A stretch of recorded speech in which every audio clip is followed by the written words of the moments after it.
बिहार, हमें आना था इधर। तो जब हमको फोन आया कि 11:15 पर माननीय मुख्यमंत्री जी आपसे आप लोगों से मिलना चाहते हैं, अब पूरा प्रोग्राम बदल गया। निकलना था 8:30 बजे, निकले हैं 12 बजे। 11:15 पर माननीय मुख्यमंत्री जी से मुलाकात, लगभग 35 से 40 मिनट हम लोगों की बात हुई। और जैसे ही मैं खाली हुआ, सीधे वहां से चल करके अपने प्रोग्राम के अनुसार आजमगढ़ होते हुए एक कार्यक्रम में, फिर वहां से सीधे मैं आ गया। एक बात मैं जरूर कहूंगा कि आज बहुत समय के बाद युवा मोर्चा की बैठक हुई।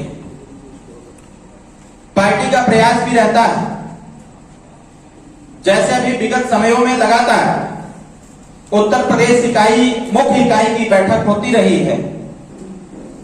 और लोग अपनी उपस्थिति भी दर्ज करा करके जो भी पार्टी के शीर्ष नेतृत्व के द्वारा, माननीय राष्ट्रीय संगठन मंत्री जी के द्वारा काम दिया गया, उसको हमारे पार्टी के राष्ट्रीय से लेकर के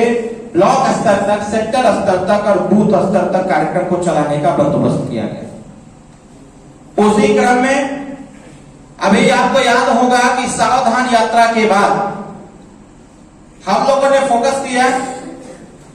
कि भाई जो 33% आरक्षण की बात बार बार पहले भारतीय समाज पार्टी कर रही है, ये मूर्त रूप में कब आएगा? सरकार कैसे इस चीज से जागेगी कि महिलाओं की जो सहभागिता है उसकी स्वीकारता कैसे होगी? पार्टी ने, शीर्ष नेतृत्व और कोर कमेटी ने तय किया कि उत्तर प्रदेश के चुनिंदे जनपदों में हम लोग महिला सम्मेलन करेंगे, महिला रैली करेंगे। हम सभी लोगों ने कमर कसा योजना बनाया। ठंडी आते आते हम लोगों ने महिला रैली को भी, महिला जागरूकता रैली, महिला सम्मेलन को करके सरकार की आंखें खोलने का काम किया और सरकार ने प्रस्ताव पास करते हुए ये बताया कि 33% आरक्षण महिलाओं को हर क्षेत्र में दिया जाना चाहिए। पार्टी जब मुख्य कार्यकारिणी का विस्तार कर रही थी, कार्यक्रम पे कार्यक्रम, सभा, जनसभा, रैलियां सब चल रही थी। जिन मुद्दों को माननीय नेताजी सदन से लेकर के सड़क तक जिन बातों को कहना था उन बातों को कहे और परिणाम उसका ये निकला कि जो स्वयं भारतीय समाज पार्टी की विचारधारा थी, उस विचारधारा को भारतीय जनता पार्टी वर्तमान सरकार ने स्वीकारता देते हुए आपके एजेंडे 18 एजेंडों में से 7 एजेंडे को स्वीकारता देते हुए जो वादा माननीय नेताजी ने किया था उसको सरकार ने पूरा करने का भी कार्य किया। बात आती है यहाँ पर, हमारा महिला सम्मेलन हो जा रहा है, महिला रैली हो जा रही है, महिला जागरूकता रैली भी हो जा रही है, मुख्य कार्यकारिणी के द्वारा कार्यक्रम चलाए जा रहे हैं, सभी लोग मिलकर के उस कार्यक्रम को सफल कर दे रहे हैं। लेकिन आज पहली बार स्वयं भारतीय समाज पार्टी पूर्वांचल युवा मोर्चा की बैठक हो रही। इस बैठक में जिस प्रकार की उपस्थिति है, पहली बार बैठक, और जितने भी कार्यकर्ता जिन भी जनपदों से आकर के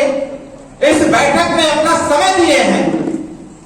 आज का इस बैठक से यह प्रमाणित हो जाता है, यह साबित हो जाता है, अगर हमारा युवा मोर्चा, स्वयं भारतीय समाज पार्टी युवा मोर्चा पूरी ताकत लगा के काम करे तो वो दिन दूर नहीं होगा कि अगर युवा महारैली करना होगा तो मैदान भी छोटा करना। समय सबके पास है, काम भी सबके पास है, हर चीज सबके पास है। आज की बैठक का उद्देश्य यही है, अगर हम मुख्य कार्यकारिणी के लोग मिलकर के रैली करा सकते हैं, तमाम महिलाएं मिलकर के महिला सम्मेलन, महिला रैली करा सकते हैं, तो आज युवा मंच का बैठक चल रहा है। आप ही लोग इस बात को बताइए, क्या युवा समाज की रैली नहीं होना चाहिए? युवा जन जागरूकता यात्रा निकलना चाहिए, नहीं करना चाहिए? अभी कुछ दिन पहले हमने साहब से एक प्लान दिया है, हमने कहा बाबूजी सावधान यात्रा का प्लान तो सफल रहा हमारा। सावधान यात्रा ने स्वयं भारतीय समाज पार्टी को देश की राजनीति में कुछ स्थान देने का कार्य किया और उस स्थान, उस रैली, उस यात्रा ने जिस प्रकार का माहौल बनाया, उससे देश की सारी पार्टियां हतोत्साहित हो गई कि स्वयं भारतीय समाज पार्टी का सावधान यात्रा कहीं न कहीं देश की राजनीति में चर्चा का विषय बना हुआ था। अभी एक नया प्रपोजल हमने साहब को सुपुर्द किया है परसों नरसों। माननीय संगठन मंत्री जी, हमने नेताजी से आग्रह किया है कि बाबूजी मैं एक योजना बनाता हूं, उसकी व्यवस्था में बनाता हूं, जगह जगह सेटअप बनाता हूं। अगर 33% आरक्षण की लड़ाई सुहेलदेव भारतीय समाज पार्टी ने सफलता की तरफ अग्रसर है तो एक महिला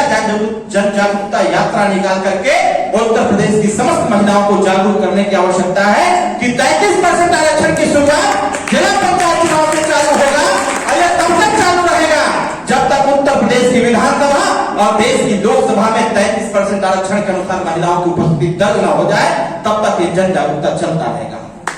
नेताजी ने कहा कि ऐसा प्रपोजल, हमने कहा कि बाबूजी जिस प्रकार से सावधान यात्रा हम निकाले, एक रथ चलाए, उसका प्रोटोकॉल बना, सारी व्यवस्थाएं हुई, जगह जगह पर जनसभा हुआ, जगह जगह पर स्वागत हुआ, उसी प्रकार से एक यात्रा वो भी निकलेगा जिस रथ पर सिर्फ महिलाएं रहेंगी, स्वागत में महिलाएं रहेंगी, रैली में महिलाएं रहेंगी, प्रोटोकॉल में महिलाएं रहेंगी, ताकि देश को संदेश जावे कि 33% आरक्षण से नहीं बल्कि 50% आरक्षण बराबरी का भागीदारी इस प्रपोजल को नेताजी ने स्वीकारता प्रदान किया, चाहे जब ये मूर्त रूप ले सकता है। जैसे ही ये कार्यक्रम खत्म होगा उसके तत्काल बाद ही उत्तर प्रदेश में लोकसभा चुनाव आते आते हमारी जो इच्छा है कि उसी प्रकार से जिस प्रकार से बेरोजगारी का दंश हमारा युवा समाज झेल रहा है, जो पढ़ाई लिखाई को लेकर के हमारे घर के छोटे छोटे बच्चे उससे वंचित हो रहे हैं, जो पढ़े लिखे नौजवान नौकरियों में सहभागिता नहीं दर्ज कर पा रहे हैं, जो पढ़े लिखे बच्चे अपने छोटे बच्चों को निर्देश नहीं दे पा रहे हैं कि क्या करना है, छोटी छोटी समस्याओं को लेकर के जो हमारे वर्तमान समय युवा समाज की समस्या है, इसको भी लेकर के और सरकार की पॉलिसी के अनुसार सुहेलदेव भारतीय समाज पार्टी विचारधारा को लेकर के एक युवा जागरूकता भी रैली हम निकालने का प्रयास करेंगे, उसको भी रथ चलवाएंगे, उसकी व्यवस्था बनवाएंगे ताकि उत्तर प्रदेश में देश और प्रदेश की राजनीति में एक मैसेज जाए कि सुहेलदेव भारतीय समाज पार्टी एक ऐसी पार्टी है जो महिलाओं की भी चिंता करती है, इसके साथ साथ युवाओं की भी चिंता करती है। इसलिए